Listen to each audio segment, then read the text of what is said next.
هذا هو الشعر، وهذه هي الثورة، وهذا هو النصر. الدكتور إبراهيم طلحة من اليمن الشقيق صديقنا كتب يقول: تطوف الروح حول دمشق 7، ونبض القلب نحو الشام يسعى، يا عيني.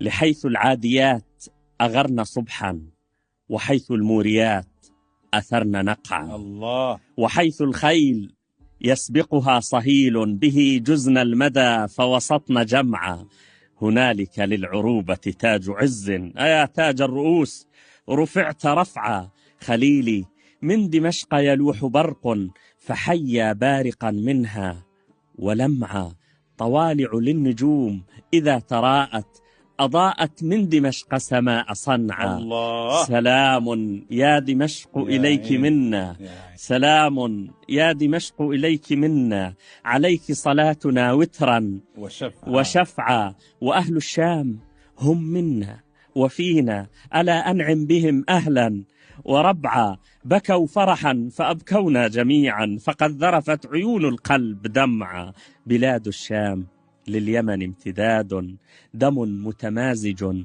أصلا وفرعا، حماها ربنا وحمى حماها، حماة حماتهم ودروع درعا. الله الله.